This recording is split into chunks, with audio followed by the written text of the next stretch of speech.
Well,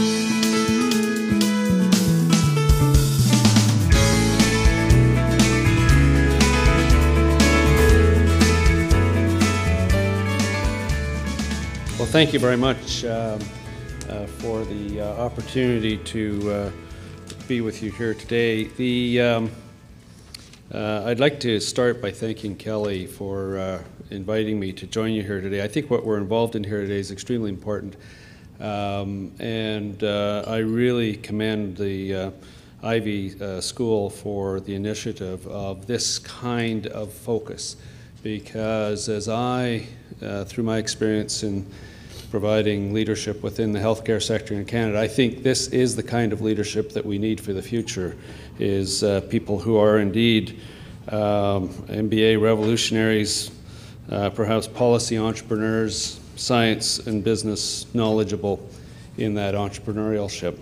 I'd like also to add the long list of people congratulating Carol Stevenson for many things, but particularly for the vision around creating this kind of a program. I'd like to also echo Bill's comments as well about the whole initiative. Of course, I come from Alberta. We think that our place in Confederation is to be the home of constructive dissent, so I feel completely at home here today. I am a run-of-the-mill Calgary entrepreneur who happens to have the responsibility and the honor to serve as chair of Alberta Health Services. It's a part-time governance role. It ranges anywhere from 30% of my average month to sometimes quite a bit more. But my background is very much in the innovation economy, so innovation is something that I keep a very keen eye out for within the healthcare delivery service in Alberta. Alberta Health Services was created through the merger of 12 I do have control. Alberta Health Services created through the merger of 12 entities 2.5 years ago. I had 10 days notice on it. I was going to be asked to take on the leadership. We deliver programs to 3.7 million Albertans. It's obviously a very complicated undertaking to go. In those of you who are involved in the corporate merger world will know that usually corporate mergers involve two entities with a great deal of due diligence in advance and a lot of planning, and you know who your leadership team is going to be. We had none of those blessings. Each of the 12 organizations had their own cultures and their own experience and priorities, and obviously the regional system had some real strengths, but some real challenges as well in terms of ensuring an equitable access right across the province. We, though, with a single province-wide health system, have the unique ability to excel in three areas. One is in terms of sharing knowledge right across the province, where people have focused on developing excellence in an area. We can now translate that right across the province a lot more easily than had been the case historically. We can share knowledge and best practices.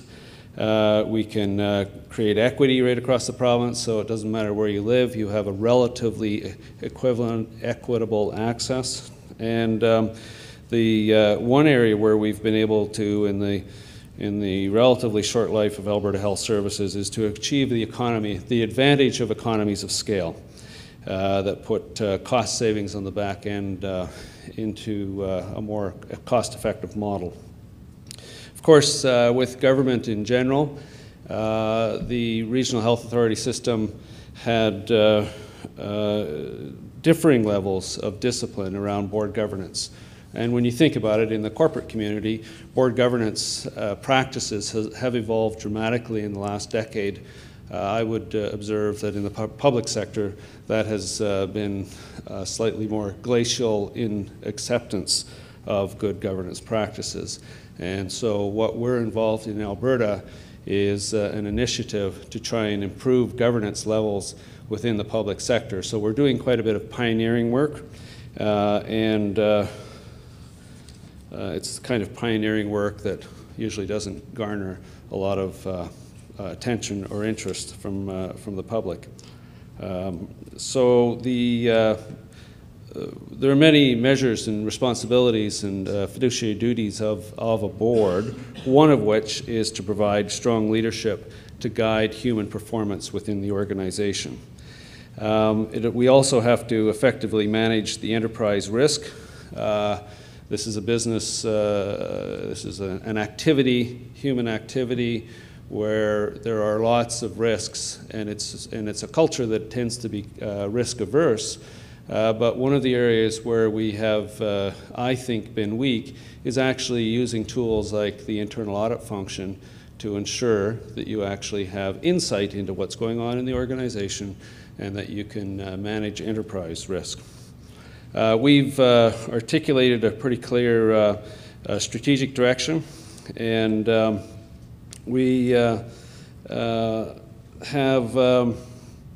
ensured that within the virtuous triangle that we work, where you have the mandate, the public policy, and the politics, within that environment we set our own very clear strategic direction.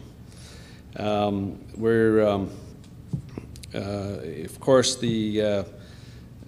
making real transformational changes requires all three. You need a clear mandate, you need clear public policy, and you need political will to drive the change as well. So the last 2 years have been about laying a foundation in Alberta. It's obviously the first province-wide fully integrated healthcare system. Integrated system of research. We have a very close working relationship with the research universities as well. Many of the appointments to positions of leadership are joint appointments of the health delivery service and the university. We have of course, a full range of services outside the acute care system as well. That we're responsible. We're not responsible for everything. We don't pay the physicians, for example, in Alberta. That comes out of the department, Alberta Health and Wellness. That's $3 billion on top of the $11 billion that Alberta Health Services delivers on. But this is a diagram here, the strategic direction. None of you will be able to read it other than to recognize that there are three underpinning principles, and that is quality, access, and sustainability. And those three principles are, within those three principles, we try to drive our strategic direction. And we've got measures in place in order to drive the organizational behavior, to track our performance. We've taken the initiative of ensuring that we have specific, well-defined pay at risk for the senior management team so that people can be aligned with the strategic direction of the organization to the extent that pay at risk enables that. We have a unusual circumstance. One of the advantages of a single organization is you just need a single conversation with the funder. We, about a year ago, started a conversation, or were asked to have a conversation with the provincial government with respect to what do we need to do here to move forward. And our proposal was to have a long-term funding relationship, some kind of stability. And so that resulted in the first 5-year funding commitment by any province in the country. I think it's a very useful source of stability and direction. The province agreed to give us 6%, 6%, 6%, 4.5%, 4.5% over those 5 years. New capacity that comes on actually requires new funding. It's enforced a really important funding discussion between the funder and the healthcare delivery service every time there's a request for new capacity.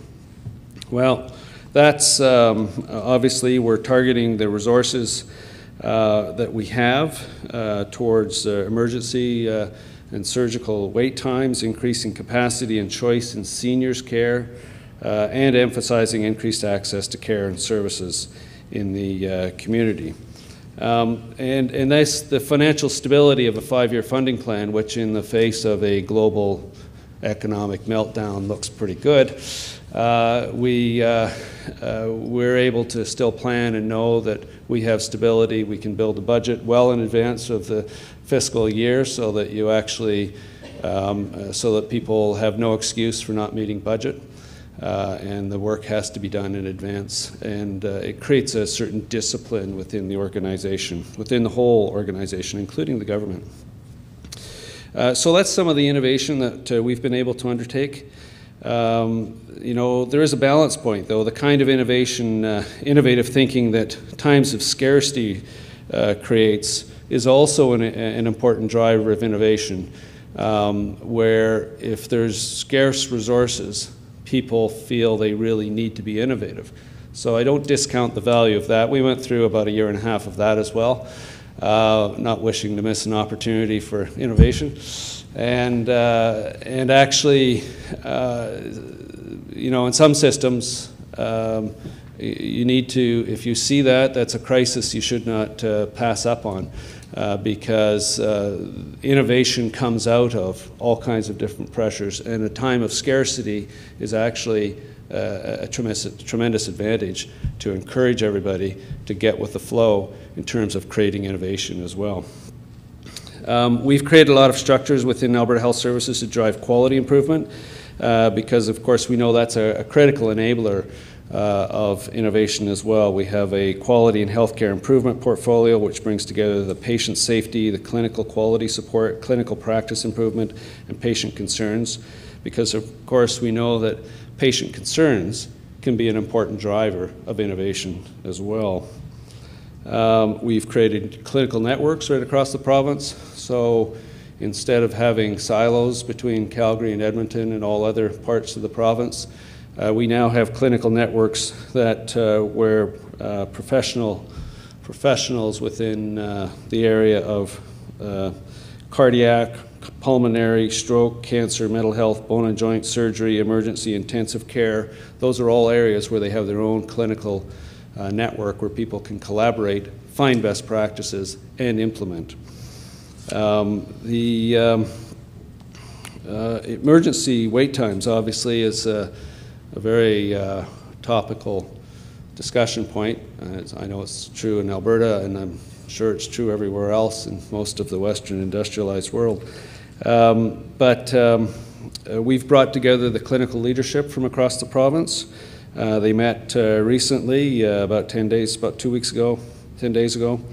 The actions that people are taking reflect the clear, measurable pressure points in the occupancy thresholds, and that can lead to escalation up the leadership ladder to ensure that if there's a problem to be solved, it can be solved now, as opposed to pretending it doesn't exist or not dealing with it in a timely fashion.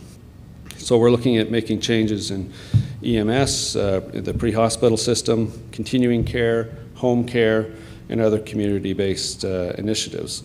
And it's the first time, remarkably, in Alberta that there's been province-wide protocols.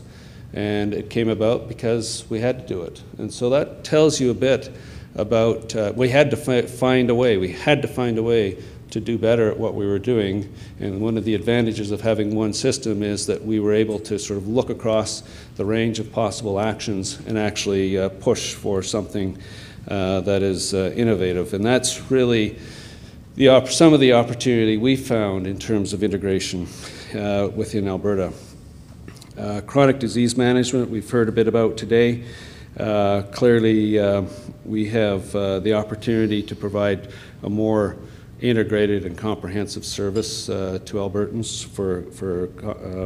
for chronic disease management.